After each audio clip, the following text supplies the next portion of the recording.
whatever industry you pick, if you outwork everybody, if you try to be a little smarter than everybody, if you try to be a better salesperson than everybody, if you try to be better prepared than everybody, you've got your best chance. Because if you don't do it and somebody else does, I have the saying, work like someone's trying to take it all away from you.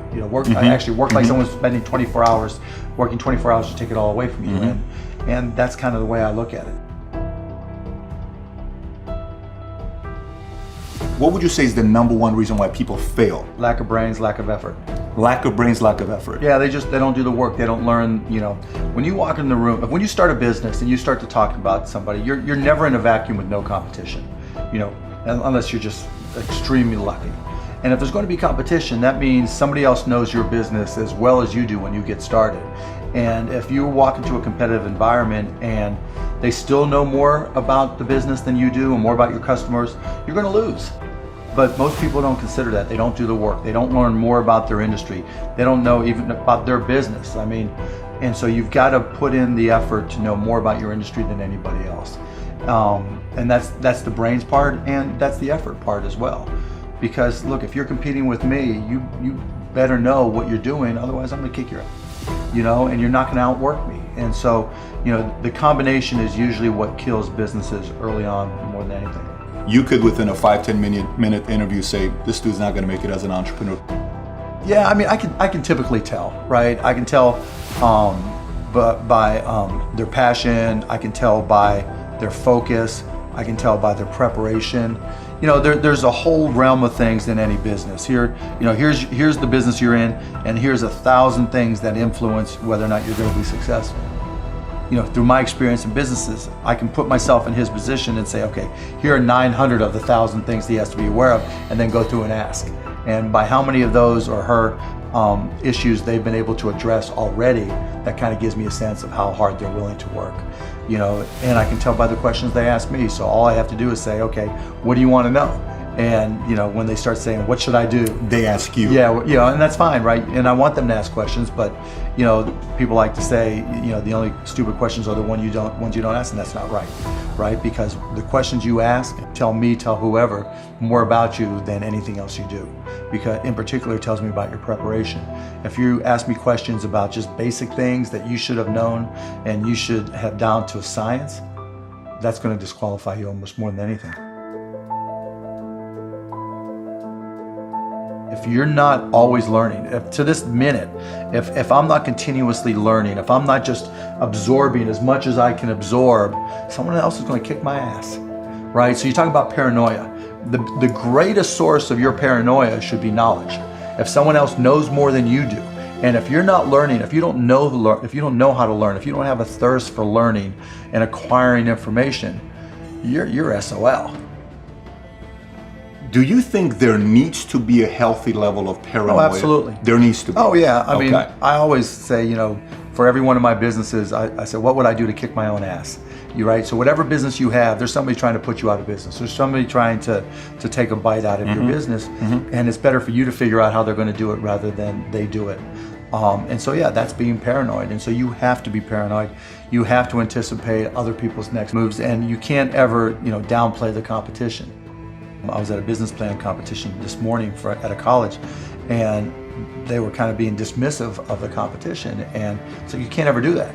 They're out there trying to take you down, and they're not just going to sit still. And if you're good, really, really good, you're going to inspire them to work even harder, faster, better. And so you have to be, very self-aware of what you're good at and what other people are good at. And, a healthy dose of paranoia makes a big difference. Is very helpful. Let's transition to a different subject with college. You went to IU, Yep. right? Now you got a lot of people that say, forget about school, drop idiots. out of school. They're idiots. So you think they're idiots. They're idiots. Tell me why.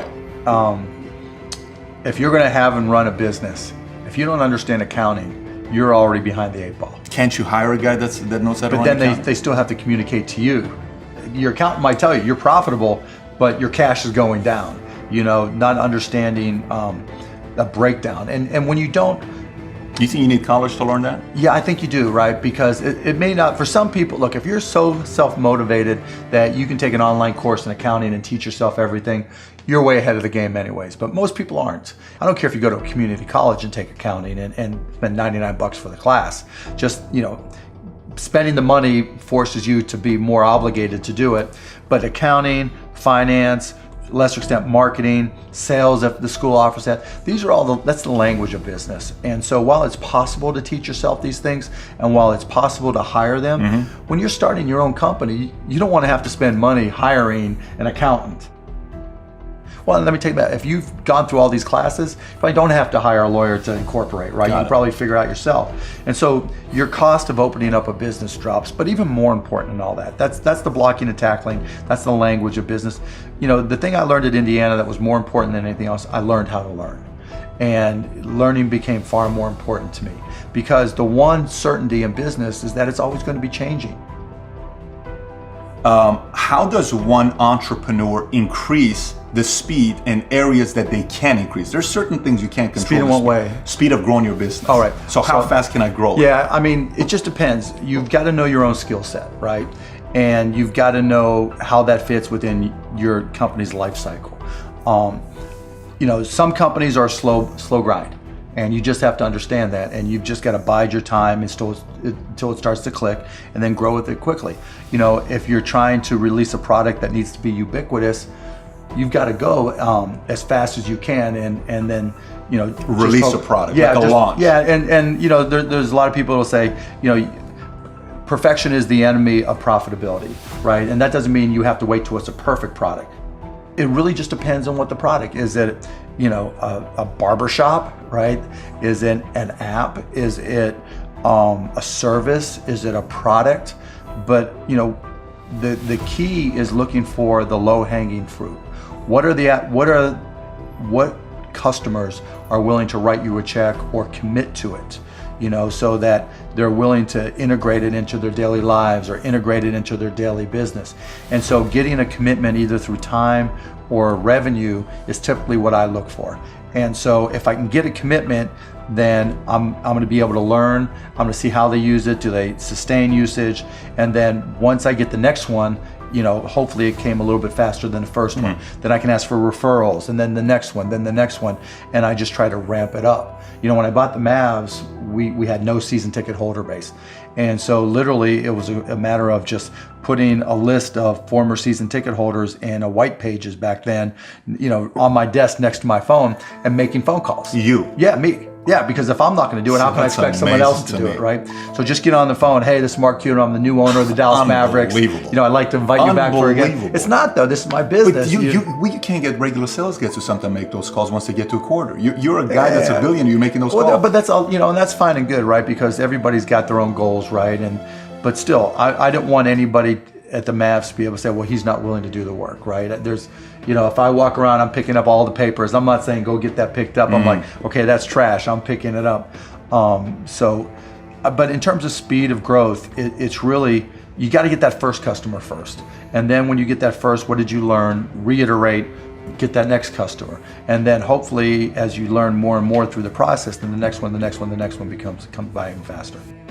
You know, alluding to it earlier about entrepreneurs being born or built, you know, and I think I knew I was wired to be excited about business. How or why, I don't know, but you know, and there's certain guys that have the genetics to jump out of the gym, right? There's certain guys, you know, that, you know, when they golf, they have the muscle memory and the discipline.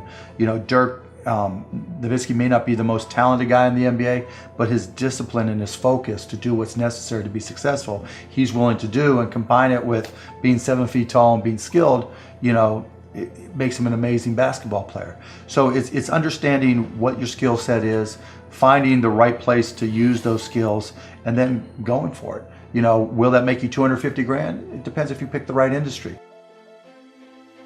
You know, I started my first business when I was 12. I was buying and selling baseball cards, buying and selling stamps. Anything I could do to make money, I was hustling and trying to do. So I was into business, but I not so much where it was all my friends were into it with me, so they wouldn't know. Baseball cards. Yeah, baseball cards, you name it. I mean, I grew up in Pittsburgh. And so I would, probably even less than 12 years old, I would go out and buy a bunch of baseball cards that I collected, and I would package, I would say, okay, you're guaranteed to have a Pittsburgh Pirate in this package, and I would charge 3 times as much, and I'd set up on this park bench down in the park down in Scott Township where I grew up, and I'd have these little sales. and it was great. I made money, and I mean, it was, and I learned as much about business when I was 9, 10, and 12 as I learned any other time.